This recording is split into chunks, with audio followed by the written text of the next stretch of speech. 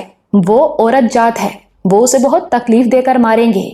یہ کام میں کروں گا، میں جارج کو قتل کروں گا، اس کا سر لا کر خالہ کے قدموں میں ڈالوں گا یا پھر خود بھی وہیں رہ جاؤں گا۔ میں طلال کی باتوں اور اس کے انداز پر ششدر تھا۔ میں نے پوچھا، تم کیسے جانتے ہو کہ وہ 1-2 دن میں یہاں سے چلی جائے گی؟ مجھے سب پتا ہے، میں ہمیشہ سے اس کے ساتھ رہا ہوں۔ وہ میری بہن بھی ہے، ماں بھی اور خالہ بھی۔ میں سب جانتا ہوں کہ وہ کب کیا کریں گی۔ ان کے پاس زہر کی پڑیا ہے۔ جب وہ نیل پانی سے گئی تھی تو یہ پڑیا انہوں نے اپنے بالوں میں چھپائی ہوئی تھی۔ بعد میں جب ہم یہاں آئے تو میں نے وہ پڑیا ان سے چھین لی تھی اور چھپا لی تھی۔ وہ پڑیا پھر غائب ہے۔ مجھے یقین ہے کہ وہ پڑیا پھر انہوں نے لے لی ہے۔ ان کی باتیں بھی مجھے یہی سمجھا رہی ہیں کہ انہوں نے بس 1-2 روز میں یہاں سے نکل جانا ہے۔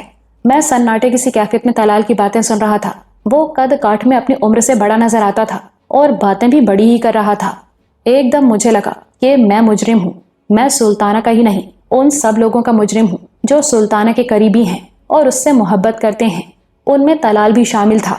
سلطانہ کا بوڑھا والد مختار راجپوت بھی اور اس کا اپاہج بھائی بھی، جس نے میری صحت کے بدلے میں ایک تکلیف دہ بیماری گلے لگائی ہوئی تھی اور اب اپنی بہن کے ساتھ ہونے والے واقعے کے بعد منہ چھپاتا پھرتا تھا۔ میں سلطانہ سمیت ان سب لوگوں کا مقروض تھا۔ ان کے بے پایاں احسانوں تلے دبا ہوا تھا۔ ان احسانوں کے بے پناہ بوجھ سے نکلنے کا بس ایک ہی طریقہ تھا۔ میں کسی طرح سلطانہ کو پھر سے زندہ کر سکتا، اور اسی جگہ، اسی گھڑی، یہیں اس تنہا اشکبار لڑکے کے سامنے بیٹھے بیٹھے میں نے یہ تہیہ کیا کہ میں یہ کام کروں گا اور اس کے کرنے میں مزید تاخیر نہیں کروں گا۔ اندازہ تو مجھے پہلے ہی تھا، آج کامل یقین بھی ہو گیا تھا کہ سلطانہ کے مردہ تن میں جان ڈالنے کی کوشش ایک ہی صورت میں کامیاب ہو سکتی ہے، اس کی کچلی مسلی زخمی روح کو انصاف دیا جائے۔ میں نے کہا، طلال تم بے وقوفی کی باتیں کر رہے ہو۔ کیا تم یہ سمجھتے ہو کہ تم اس طرح میرا پستول لے کر یہاں سے نکل جاؤ گے اور زرگاہ پہنچ کر جارج کو گولی مار دو گے؟ تم اپنی جان گنوانے کے سوا اور کچھ نہیں کرو گے۔ وہ ایک آسان دشمن نہیں ہے، وہ تمہیں کسی بازار میں گھومتا ہوا نہیں مل جائے گا۔ اس نے اپنی حفاظت کا مضبوط گھیرا بنا رکھا ہے۔ کیا تمہیں پہلے تجربہ نہیں ہوا کہ یہ گھیرا کتنا مضبوط ہے؟ وہ خاموش رہا، اس کا سر جھکا ہوا تھا۔ کچھ دیر بعد سسکی لے کر بولا، مجھے بتائیں میں کیا کروں، میں کیا کر سکتا ہوں؟ میں نے گہری سانس لیتے ہوئے کہا، تم بہت کچھ کر سکتے ہو۔ تم اپنی خالہ کے بہت قریب ہو، اسے میرے بارے میں بتاؤ کہ میں ابھی زندہ ہوں، وہ سب کچھ کر سکتا ہوں جو وہ خود کرنا چاہتی ہے، اور میں یہ سب کروں گا بھی۔ جارج گورا اب زیادہ دن سانس نہیں لے پائے گا، یہ تمہاری خالہ سے میرا وعدہ ہے۔ طلال نے ذرا چونک کر میری طرف دیکھا۔ میں نے کہا، طلال میں کوئی ہوائی بات نہیں کر رہا، میں اب وہ مہروز نہیں رہا جو کبھی تھا۔ کیا تمہیں مجھ میں کوئی تبدیلی نظر نہیں آتی؟ وہ اب بھی خاموش رہا، تاہم اس کے تاثرات گواہ تھے کہ وہ میری بات سے اختلاف نہیں کر رہا۔ وہ اتنا بھی ناسمجھ نہیں تھا، وہ بھی سب کچھ دیکھ رہا تھا۔ میرے ہاتھوں رنجیت پانڈے کی جو درگت بنی تھی وہ تو اس کی اور سلطانہ کی نگاہوں سے اوجھل رہی تھی، لیکن ابھی 5 دن پہلے کا واقعہ تو اس نے دیکھا تھا۔ میں تنہا مندر سے نکلا تھا اور کلثوم کو چھڑا کر یہاں لے آیا تھا۔ سب جانتے تھے کہ یہ کتنا مشکل کام تھا۔ میرے اس کام پر اعتراض تو کیے گئے تھے، لیکن اندر سے سب معترف ہوئے تھے۔ طلال روحانسی آواز میں بولا، آپ کہہ رہے ہیں کہ میں انہیں سمجھاؤں؟ میں انہیں کیا سمجھاؤں گا؟ میں کس گنتی میں آتا ہوں؟ وہ تو آپ کے سمجھانے سے بھی نہ ہی سمجھ رہی، اور جتنا کہا وہ آپ کا مانتی ہیں، کسی اور کا نہیں مان سکتی۔ وہ آپ سے جتنا پیار کرتی ہیں وہ میں جانتا ہوں۔ وہ آپ کو بہت چاہتی ہیں خالو، بہت زیادہ۔ میں کب کہتا ہوں کہ وہ نہیں چاہتی؟ لیکن آپ کو اندازہ نہیں کہ وہ آپ کو کیا سمجھتی ہیں۔ وہاں استھان میں بھی وہ دن رات آپ کا نام لیتی رہتی تھی۔ وہ بھرائی ہوئی آواز میں بولا، کیا مطلب؟ آپ نے دیکھا ہی ہوگا کہ وہاں خالہ کو زنجیریں باندھ کر رکھا گیا تھا۔ خالہ کو یقین ہو چکا تھا کہ استھان والے موہن کمار کے قتل کے بدلے میں ان کو زندہ جلا دیں گے۔ ان کو وہ دن بتایا بھی گیا تھا جب ان کو زندہ جلایا جانا تھا۔ اس سے 1 رات پہلے انہوں نے مجھ سے کہا تھا، طلال تم زندہ رہو گے اور ایک نہ ایک دن اپنے خالو سے ضرور ملو گے۔ جب بھی ملو ان سے کہنا میری خالہ آپ سے بہت پریم کرتی تھی، اتنا زیادہ جتنا سوچا جا سکتا ہے۔ آپ ان کو دنیا کی ہر شے سے بڑھ کر پیارے تھے، اور انہوں نے کہا تھا کہ اگر اللہ میاں نے بندوں کی پوجا کی اجازت دی ہوتی تو وہ آپ کی پوجا کرتی۔ پھر انہوں نے میرے سامنے ہاتھ جوڑ دیے تھے۔ وہ کیوں؟ کہنے لگی تھیں، یہ دیکھو جس طرح میں ہاتھ جوڑ رہی ہوں اسی طرح میری طرف سے ان کے سامنے ہاتھ جوڑنا اور کہنا وہ میری غلطیوں کے لیے مجھے معاف کر دیں۔ طلال نے ایک ٹھنڈی سانس لی اور آنسو پونچھتے ہوئے بولا، جس روز ان کو چتا میں جلایا جانا تھا اس روز شام سے پہلے انہیں کھانے میں بے ہوشی کی دوا دے دی گئی تھی۔ انہوں نے مجھ سے کہا کہ میں بے ہوش ہونے والی ہوں، اب دوبارہ ہوش میں نہ ہی آؤں گی، میری باتیں یاد رکھنا۔ بے ہوش ہوتے ہوئے انہوں نے بس 1-2 بار بالو کا نام لیا، اس کے بعد آپ ہی کا نام لیتی رہیں، اور نام لیتے لیتے ان کی آنکھیں بند ہو گئیں۔ شاید میری اور طلال کی گفتگو کچھ دیر مزید جاری رہتی، مگر اسی دوران میں لکڑی کے زینوں پر سلطانہ کی جانی پہچانی چاپ سنائی دی۔ وہ نیچے آ رہی تھی۔ ہم خاموش ہو گئے۔ رات تک ہمیں بے چینی سے آفتاب کا انتظار رہا۔ خدا خدا کر کے گھڑی کی سوئیاں 12 کے ہندسے پر یکجا ہوئیں۔ 10-15 منٹ بعد سیڑھیوں کے بالائی دروازے پر کھٹپٹ ہوئی اور آفتاب خان اپنی لاٹھی اور لالٹین کے ساتھ اندر آ گیا۔ میں اس وقت کپڑے بدل رہا تھا۔ کپڑے بدل کر میں درمیانی تہخانے میں پہنچا تو آفتاب خان عمران کے ساتھ سرگوشیوں میں مصروف تھا۔ مجھے دیکھ کر وہ دونوں خاموش ہو گئے۔ مجھے لگا جیسے وہ مجھ سے کچھ چھپانا چاہ رہے ہیں، لیکن جب میں نے عمران سے پوچھا تو وہ بولا، یار ہر جگہ ناک کیوں گھساتے ہو؟ ہر بندے کی پرائیویسی ہوتی ہے، میری بھی ہے۔ کس طرح کی پرائیویسی؟ میں نے پوچھا۔ 2 ٹانگوں والی، عمر کوئی 23-24 سال، نئے نقشہ اچھا ہے، ایک چھوٹی بہن بھی ہے۔ کس کی؟ بھائی پرائیویسی کی۔ اگر تم شادی شدہ نہ ہوتے تو تمہارا عشق پیچان چھوٹی سے لگوایا جا سکتا تھا۔ مقامی حسن کا بے مثال نمونہ ہے وہ بھی۔ یار کیا ہانک رہے ہو؟ ہانک نہیں رہا جگر، میں نے تمہیں پہلے ہی بتا دیا تھا کہ یہاں ایک لڑکی کو دیکھ کر میرے دل میں کچھ ہوتا ہے، اور مجھے دیکھ کر اس لڑکی کو کچھ ہوتا ہے۔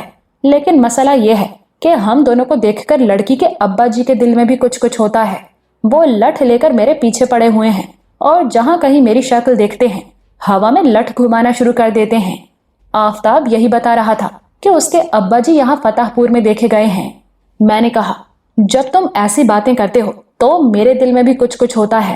جی چاہتا ہے کہ غصہ رفع کرنے کے لیے تمہارا سر پھاڑ دوں یا اپنا پھاڑ لوں۔ اسی دوران میں اقبال بھی آ گیا۔ اس نے آتے ساتھ ہی آفتاب پر سوالات کی بوچھاڑ کر دی۔ میری طرح وہ بھی یہ جاننے کے لیے بےتاب تھا کہ اوپر کے حالات کیا ہیں۔ آفتاب نے اپنے مخصوص پٹھانی لب و لہجے میں جو انکشافات کیے وہ کچھ اس طرح تھے۔ مندر کی آگ بجھ چکی تھی۔ سینکڑوں افراد نے قریبی جوہر سے پانی بھر کر آگ پر پھینکا تھا اور اسے پوری طرح پھیلنے سے روک لیا تھا۔ تاہم اس دوران میں مندر کا قریباً 1/3 حصہ جل کر راکھ ہو گیا تھا، اور کہیں کہیں سے یہ راکھ ابھی تک سلگ رہی تھی۔ اس آگ میں اور آگ سے پہلے ہونے والی لڑائی میں تقریباً 9 افراد کی جانیں گئی تھیں۔ زخمیوں کی تعداد نسبتاً زیادہ تھی، قریباً 100 افراد زخمی ہوئے تھے۔ ان میں سے 10-15 افراد کو آگ یا تیل سے جلنے کے زخم آئے تھے۔ ان میں سے کچھ کی حالت تشویشناک تھی۔ مکھیا عبدالرشید بھی آگ میں جھلس کر شدید زخمی ہوا تھا۔ اسے نیل پانی لے جانے کا انتظام کیا جا رہا تھا۔ مہندر، اس کا دوست پٹیل اور اس کے 2 اور ساتھی موقع پر ہی مارے گئے تھے۔ اچھی خبر یہ تھی کہ مالا اور ستیش جان بچانے میں کامیاب ہو گئے تھے۔ زوردار ہنگامے کے دوران میں ہی ستیش اپنی فیملی کے ساتھ فتح پور سے نکل گیا تھا۔ اس کے پتا کی لاش ساری رات مندر کے اندر پڑی رہی اور جل کر بری طرح مسخ ہو گئی۔ عمران نے پوچھا، اب اس کے پتا اور مہندر وغیرہ کی لاشیں کہاں ہیں؟ آج صبح علاقے کا بہت سا معزز لوگ فتح پور میں جمع ہوا ہے جی، ان میں پنچایت والا بڑا لوگ بھی شامل ہے۔ ان لوگوں نے کہا ہے کہ جب تک گاؤں میں پورا امن نہیں ہو جاتا وہ لوگ یہاں رہے گا اور نگرانی کرے گا۔ ان لوگوں نے دونوں طرف کا لاشیں بھی ان کے وارثوں کے حوالے کیا ہے۔ شام کے وقت وہ لوگ اپنا اپنا لاشیں لے کر چلا گیا ہے۔ باہر کا جو 15-20 لوگ ابھی تک گاؤں میں موجود ہے ان سے بھی کہا گیا ہے کہ وہ صبح تک گاؤں چھوڑ دے۔ ان لوگوں سے ہتھیار وغیرہ لے لیا گیا ہے۔ جب یہ لوگ گاؤں چھوڑے گا تو انہیں ہتھیار واپس دے دیا جائے گا۔ میں آفتاب خان کی باتیں سن رہا تھا اور میرے سینے میں عجیب سا دھواں بھرتا جا رہا تھا۔ جاہلیت اور توہم پرستی انسان کو کہاں سے کہاں پہنچا دیتی ہے۔ وہ اندھے عقیدوں کا غلام بن جاتا ہے۔ ان عقیدوں کا نتیجہ چاہے کچھ بھی نکلے، اپنے خیالات پر اس کا یقین پختہ سے پختہ ہوتا چلا جاتا ہے۔ انتہا پسندی کی وجہ سے یہ لوگ اپنے ہی دشمن ہونے لگتے ہیں، ایک دوسرے پر شک کرتے ہیں، ذرا ذرا سے اختلاف پر ایک دوسرے کو دین دھرم سے خارج قرار دے دیتے ہیں۔ یہاں بھی تو یہی کچھ ہوا تھا۔ انتہا پسندی کی وجہ سے موہن کمار کی قاتلہ یعنی سلطانہ کو بے دردی سے زندہ جلانے کی سزا دی گئی تھی۔ اسی انتہا پسندی نے ایک اور خود ساختہ فیصلہ کیا اور 13 سیوکوں کی ہتیا کرنے کے الزام میں اپنے ہی ساتھی گرو سوبھاش کو موت کے گھاٹ اتارا اور اس کا سر دیوی کے چرنوں میں رکھا۔ اس سفاکی کا رد عمل یہ ہوا کہ اب مہندر، پٹیل اور خود رام پرساد موت کے گھاٹ اتر چکے تھے اور ابھی یہ سلسلہ رکا نہیں تھا۔ دونوں طرف کے مرنے والے خود کو رتبہ شہادت پر فائز سمجھ رہے تھے۔ بڑھیا کی دکیا نوسیت اپنے 50-55 سالہ صحت مند بیٹے کی جان لے چکی تھی اور مجھے یقین تھا کہ وہ اپنی اس خونی حماقت کو بھی ایشور کا کوئی بھید قرار دے رہی ہوگی۔ میری آنکھوں کے سامنے وہ منظر لہرا گیا جب اندھے وشواس کے ساتھ رام پرساد اپنے ہاتھ تیل کی کڑاہی میں ڈال رہا تھا۔ ایک جھرجھری سی آ گئی۔ یہ رات کے 11 بجے کا عمل تھا۔ تہخانوں میں زیادہ تر افراد سو چکے تھے، شاید تاؤ افضل جاگ رہا ہو۔ عمران اور اقبال والے کمرے میں بھی خاموشی تھی۔ سلطان میرے ساتھ والے بستر پر سوئی ہوئی تھی۔ لالٹین کی روشنی میں اس کا چہرہ زرد نظر آ رہا تھا۔ رخساروں کی ہڈیاں کچھ ابھری ہوئی تھیں۔ وہ زیادہ خوبصورت نہیں تھی مگر اس کے چہرے کی سادگی میں ایک کشش تھی، جسمانی موزونیت، اور اس کشش نے مل کر اس کی شخصیت کو پر اثر بنا دیا تھا۔ کسی وقت جب وہ ہلکا سا سنگھار کر لیتی تھی تو مزید قابل توجہ ہو جاتی تھی۔ مجھے لگا کہ میں اس سے محبت کرنے لگا ہوں۔ ثروت مجھ سے دور جا چکی تھی۔ ثروت کے بے پناہ خلا کو پر کرنے کے لیے سلطانہ میری زندگی میں آئی تھی اور اس کے آنے کا حق ادا کیا تھا۔ کچھ باتیں میرے علم میں تھیں اور کچھ نہیں تھیں۔ ہمارے ایک استاد کہا کرتے تھے، محبت اور ناکامی میں چولی دامن کا ساتھ ہوتا ہے۔ محبت میں ناکامی کی شرح اتنی زیادہ ہے کہ کچھ لوگ تو سچی محبت ہی اس کو کہتے ہیں جو ناکام ہو۔ مرد جب محبت میں ناکام ہوتا ہے تو بری طرح ٹوٹ پھوٹ جاتا ہے۔ زندگی گزارنا دنیا کا دشوار ترین کام لگنے لگتا ہے۔ ایسے میں ایک دوسری عورت اس کی زندگی میں آتی ہے۔ یہ دوسری عورت تائید غیبی کی طرح ہوتی ہے۔ یہ مرد کی زندگی کے مسمار کھنڈر میں سے ایک نئی عمارت کے خد و خال ابھارتی ہے۔ خدا داد صلاحیتوں، جذبوں اور خوبصورتیوں کی مدد سے مرد کی زندگی کو پھر سے زندگی بناتی ہے۔ پہلی عورت بے شک پہلی ہوتی ہے، لیکن یہ دوسری بھی قدرت کی صنائعوں اور عنایتوں کا بے مثل نمونہ ہے۔ یہ دوسری چار اگر عورت نہ ہوتی تو شاید ناکام محبت کا عفریت انگنت بد نصیبوں کو نگل چکا ہوتا۔ یہ بات کہنے کے بعد ہمارے استاد محترم نے کلاس میں بیٹھی ہوئی ایک گمسم لڑکی کی طرف دیکھا اور کہا تھا، ہاں اس دوسری عورت کی طرح ایک دوسرا مرد بھی ہوتا ہے۔ قدرت نے مرد و زن میں سے کسی کے ساتھ ناانصافی نہیں کی ہے۔ میں سلطانہ کو دیکھ رہا تھا اور مجھے لگ رہا تھا کہ آج میں اس دوسری عورت کو دیکھ رہا ہوں۔ جب میں نے ثروت کو کھویا تھا تو ٹوٹ پھوٹ گیا تھا، زخم ہو گیا تھا۔ اس وقت مجھے کیا معلوم تھا کہ میرے مہلک زخموں کا مداوع کرنے والی وہ دوسری عورت لاہور سے ہزاروں میل دور اتر پردیش کے اس دور دراز راجواڑے کے ایک چھوٹے سے گھر میں موجود ہے اور میری تقدیر مجھے اس کی طرف کھینچ رہی ہے۔ نیند کی حالت میں سلطانہ کے دونوں ہاتھ اس کے سینے پر رکھے تھے۔ یہی وہ ہاتھ تھے جن سے اس نے مجھے کبھی جلتے ہوئے پگوڈا کے اندر سے نکالا تھا۔ میں نے محبت سے اس کے ہاتھوں کو دیکھا، نرمی سے اس کے بالوں کو چھوا، پھر نگاہوں سے اس کی پیشانی کو الوداعی بوسہ دیا اور جانے کے لیے تیار ہو گیا۔ ہاں میں جانے کے لیے تیار تھا۔ میرے اندر کے بے پناہ اضطراب کا علاج اس کے سوا اور کوئی نہیں تھا کہ میں سارے اندیشوں اور خطروں کو ایک دیوانی ٹھوکر مار کر یہاں سے نکل جاؤں، زرگاں کا رخ کروں اور سلطانہ کی عزت کے ہتھیارے سے قرار واقعی انتقام لے لوں۔ میں نے پچھلے 24 گھنٹوں میں اس بارے میں بہت سوچ بچار کی تھی۔ ہر چھوٹی بڑی تفصیل پر غور کیا تھا۔ اس وقت میرے کپڑے کی جیکٹ کی جیب میں بھرا ہوا پسٹل موجود تھا۔ پسٹل کے 2 فالتو میگزین اور قریباً 100 راؤنڈ بھی میرے پاس تھے۔ اس کے علاوہ ایک شکاری چاقو اور ٹارچ بھی تھی۔ تھوڑا سا خشک راشن بھی میں نے لے لیا تھا۔ کل دوپہر جب سلطانہ میری گردن کے زخم کی پٹی کرنے کے بعد اوپر کلثوم اور رادھا کے پاس چلی گئی تھی، میں نے دروازہ اندر سے بند کیا تھا اور طلال کے ساتھ مل کر کمرے کی اچھی طرح تلاشی لی تھی۔ ایک دراز میں بچھے ہوئے مومی کپڑے کے نیچے سے مجھے پولیتھین کی وہ چھوٹی سی پڑیا مل گئی جس کا ذکر طلال نے کیا تھا۔ اس پڑیا میں نیلے تھوتھے جیسا کوئی مہلک صفوف موجود تھا۔ طلال اپنی عمر سے زیادہ سوجھ بوجھ رکھتا تھا۔ میں نے اسے اعتماد میں لے کر سمجھا دیا تھا کہ میں کہاں جانے اور کیا کرنے کا ارادہ رکھتا ہوں۔ میرے اور طلال کے درمیان یہ بات طے ہوئی تھی کہ میرے جانے کے بعد وہ سلطانہ اور عمران وغیرہ کو بتا دے گا کہ میں کہاں گیا ہوں، اور میری طرف سے سلطانہ کو پوری تسلی بھی دے گا کہ میں 3-4 دن کے اندر اندر یہاں واپس پہنچ جاؤں گا۔ نصف شب کی ان گھڑیوں میں نے خود کو ریاست کپل وستو کے راجا سدھارتھ کی طرح محسوس کیا، جو آدھی رات کو اپنی محبوب بیوی کو سوتا چھوڑ کر گھر سے نکل گیا تھا اور نامعلوم منزلوں کا راہی ہو گیا۔ میں بھی یہاں سے نکل رہا تھا، لیکن مجھے معلوم نہیں تھا کہ میں زیادہ دور نہیں جا سکوں گا۔ تھوڑی ہی دیر بعد میرے ساتھ کچھ ایسا ہوگا جو میرے پروگرام میں بالکل شامل نہیں۔ پروگرام یہی تھا کہ میں پہلے کی طرح مندر سے نکلوں گا۔ مجھے سیڑھیاں چڑھ کر بالائی منزل کے کمرے میں جانا تھا جہاں کاٹ کباڑ پڑا رہتا تھا۔ امید تھی کہ 12-12:15 کے قریب آفتاب یہاں آئے گا۔ مجھے اسے دروازے پر سے ہی ساتھ لے کر باہر نکل جانا تھا اور اسے پابند کر دینا تھا کہ وہ آج رات واپس مندر میں عمران وغیرہ کے پاس نہیں آئے گا۔ حسب پروگرام میں خاموشی سے لکڑی کی کشادہ سیڑھیاں چڑھ کر سب سے اوپر والے تہخانے میں پہنچا اور پھر کاٹ کباڑ والے تاریک کمرے میں چلا گیا۔ آفتاب کی آمد میں اب 15-20 منٹ رہ گئے تھے۔ میں دل ہی دل میں دعا مانگ رہا تھا کہ وہ آج کہیں ناغہ نہ کر لے۔ میرے کان باہر کی آہٹوں پر لگے ہوئے تھے۔ آوارہ کتوں کی مدھم آوازوں کے علاوہ باہر مکمل خاموشی تھی۔ اچانک ایک آواز نے مجھے بری طرح چونکایا۔ یہ باہر سے نہیں، تاریک کمرے کے اندر سے ہی آئی تھی۔ یہ عمران تھا۔ اس نے کہا تھا، جگر چپ چپ کھڑے ہو، ضرور کوئی بات ہے۔ یہ تو آدھی رات ہے بھائی، یہ تو آدھی رات ہے۔ وہ بلی کی چال چلتا ہوا اتنی صفائی و مہارت سے مجھ تک پہنچا تھا کہ میں سناٹے میں رہ گیا۔ وہ مجھ سے فقط 2-3 فٹ کے فاصلے پر موجود تھا۔ تم یہاں؟ میں نے لرزاں آواز میں پوچھا۔ یہی سوال میں تم سے پوچھ سکتا ہوں؟ کیا مطلب؟ چپ چپ کھڑے ہو، ضرور کوئی بات ہے، یہ تو آدھی رات ہے۔ اس نے پھر شعر پڑھا۔ میں آفتاب کا انتظار کر رہا تھا۔ کس لیے؟ بتانا ضروری ہے۔ میں نے سنبھلنے کی کوشش کی۔ نہیں، کیونکہ مجھے کافی حد تک اندازہ ہو گیا ہے۔ اس نے اپنے دائیں ہاتھ سے میری جیکٹ کے ابھرے ہوئے حصے کو ٹٹولا۔ یہاں پسٹل کے فالتو راؤنڈ موجود تھے۔ میں بھرنا گیا۔ کبھی کبھی وہ حد سے تجاوز کر جاتا تھا۔ کیا مسئلہ ہے تمہارا؟ میں نے سرد لہجے میں کہا۔ مسئلہ تو تمہارا ہے جو اس طرح بغیر کسی کو بتائے آفتاب کے ساتھ باہر نکل جاتے ہو، اور میرا اندازہ ہے کہ اس مرتبہ تمہارا ارادہ کہیں آس پاس جانے کا نہیں تھا۔ ٹھیک ہے، میں جا رہا تھا، بلکہ میں جا رہا ہوں۔ میں تمہارا ماتحت نہیں ہوں کہ کوئی قدم اٹھانے سے پہلے تم سے اجازت لوں۔ جگر، یہاں کوئی ماتحت اور باس نہیں ہے، لیکن ہمارا نفع نقصان تو ایک ہے نا۔ ہم میں سے کوئی نہیں چاہے گا کہ اس کی وجہ سے کسی دوسرے کا نقصان ہو۔ میرے جانے سے بھی کسی کا نقصان نہیں ہوگا۔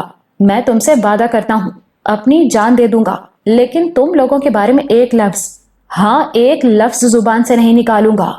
واہ، یہ بات تم نے اچھی کہی ہے۔ کیا تمہارے جان دے دینے سے ہمارا کوئی نقصان نہیں ہوگا؟ گدھے، ہم تو جیتے جی مر جائیں گے۔ کم از کم میں تو ضرور وفات پا جاؤں گا۔ مسخرہ پن نہ کرو عمران، میں نے فیصلہ کر لیا ہے، مجھے یہاں سے جانا ہے۔ جارج گورا کی طرف؟ اس نے ڈرامائی لہجے میں پوچھا۔ ہاں، جارج گورا کی طرف، میں نے سینہ تان کر کہا۔ وہ چند لمحے تک میرے پرتپش باغی لہجے پر غور کرتا رہا، پھر بولا، جارج گورا کی طرف ہم دونوں جائیں گے، لیکن اس وقت جب جانا مناسب ہوگا۔ مناسب اور نامناسب کا فیصلہ تم مت کرو، یہ میرا معاملہ ہے، اس معاملے سے میں ہی نمٹوں گا۔ یہاں کسی کا کوئی معاملہ ذاتی نہیں ہے۔ عمران کے لہجے میں پہلی بار ترشی آئی۔ ہم سب کی قسمت ایک دوسرے سے جڑی ہوئی ہے۔ میں تمہاری منت کرتا ہوں، کوئی ایسا قدم نہ اٹھانا جس سے دوسروں کے لیے مصیبت ہو۔ میں نے کہا ہے نا، میری وجہ سے تم لوگوں کو پلیز تابی، پلیز سمجھنے کی کوشش کرو۔ ہمارا دشمن بہت خطرناک ہے، ہماری جلد بازی اسے اور خطرناک بنا سکتی ہے۔ ہمیں تھوڑا سا انتظار کرنا پڑے گا۔